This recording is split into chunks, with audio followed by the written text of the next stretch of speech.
कि सबसे पहली बात तो ये है कि संभल की चंडोसी की जो जामा मस्जिद है वो कोई 50 साल 100 साल नहीं बल्कि 200-250 साल पुरानी मस्जिद है, उससे ज्यादा है। वहां पर कोर्ट की तरफ से बगैर मस्जिद के जिम्मेदारों को कमेटी को सुने उन्होंने एक एक्स पार्टी ऑर्डर पास कर दिया, वो गलत है।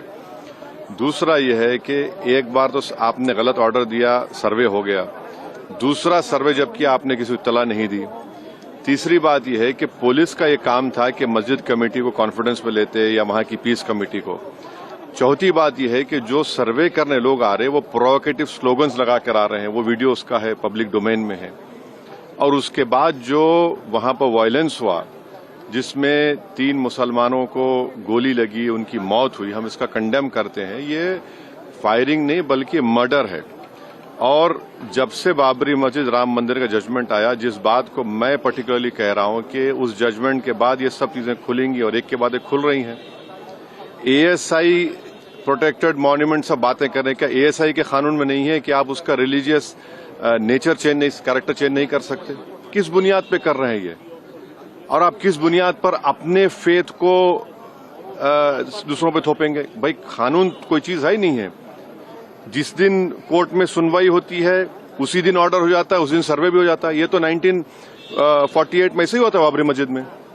तो ये जो फायरिंग हुई है ये फायरिंग नहीं है, मर्डर है। और जो भी ऑफिसर्स इन्वॉल्व है उनको सस्पेंड करना चाहिए और एक सिटिंग हाईकोर्ट जज से उसकी इंक्वायरी होनी चाहिए। ये सरासर गलत है, जुल्म हो रहा है वहां पर। तो संभल में वहां के सांसद के एफआईआर दर्ज कर दिया गया। आप जिस पे चाहे कर लीजिए भाई, जिस पे भी चाहे कर लीजिए, जज आप, जूरी आप, सब आप, तो बचेगा क्या फिर? अब सर जेपीसी में आप लोगों ने समय मांगा है, क्या कहेंगे? जी, जैसा अभी आपने हमारे डेलीगेशन तरफ से बोला गया है, मैं उसको रिपीट करना नहीं चाहता। मगर स्पीकर साहब ने बड़ी इत्मीनान से हमारी पूरी जितने मेंबर्स 11 नॉन बीजेपी एमपीज गए थे उनकी बात को सुना। वो बोले कि इसके ऊपर कंसिडर करेंगे और हमको उम्मीद है कि ऑनरेबल स्पीकर साहब इसका टेन्योर बढ़ाएंगे। क्योंकि आप देखिए बंगाल नहीं गई कमेटी, बिहार हम लोग नहीं गए, उत्तर प्रदेश में शिया वक्फ की प्रॉपर्टीज को हमने नहीं देखा। तो ऐसे कई, दिल्ली के मंत्री को बुलाना है, ऐसे कई स्टेट्स है जहां पर कमेटी को जाना चाहिए। वो स्टेक होल्डर्स हैं, उनकी बात को सुनना बहुत जरूरी है।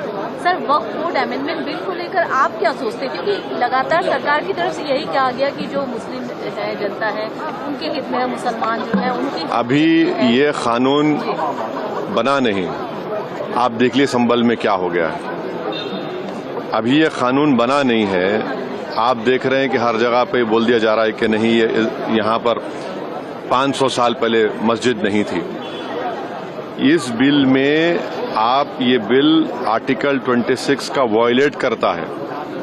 ये संविधान के फंडामेंटल राइट का 26 का ग्रेव वायलेशन है। ये बिल कलेक्टर को इतने पावर्स दे रहा है कि कलेक्टर तय करेगा कि कौन सी वक्फ प्रॉपर्टी है नहीं है। ये कैसे होगा?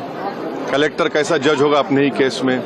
तीसरा, आप किस बुनियाद पर इस बिल में आप नॉन मुस्लिम को मेंबर बना रहे हैं? जितने धर्म की बुनियाद पर, चाहे वो हिंदू धर्म के एंडोमेंट बोर्ड्स हो, चाहे दिल्ली का एसजीपीसी हो या उसका एक्ट हो, या क्रिश्चियंस के जो भी उनके धर्म के संस्थान हैं, वहां पर तो कोई उसी धर्म का आदमी मेंबर बनता है। आप तो कंपलसरी स्टेट वक्फ बोर्ड में जहां पर 11 मुसलमान बनते थे वहां पर आप मेजॉरिटी नॉन मुस्लिम बनाना चाह रहे हैं। सेंट्रल वक्फ काउंसिल में मेजॉरिटी ऑफ नॉन मुस्लिम बनाना चाह रहे हैं। क्यों करना चाह रहे हैं आप? ये क्या मकसद है आपका? कलेक्टर को इतना पावर दे रहे हैं। तो ये आर्टिकल 26 का ग्रेव वायलेशन है और इसीलिए वक्फ को बचाने के लिए नहीं लाया जा रहा है। ये वक्फ को खत्म करने के लिए, और वक्फ बोर्ड को सिर्फ एक पोस्ट ऑफिस बना के रखना चाह रहे हैं। तो जो वक्फ की प्रॉपर्टी है वो गवर्नमेंट की दी भी नहीं है, इसको मुसलमानों की गाड़े खून की कमाई है, तो आप उसको छीनना चाह रहे हैं। और उतना ही मकसद है सरकार का। आप देख रहे हैं संभल में क्या हो रहा है, ऐसे ही और वाकयात होते रहेंगे।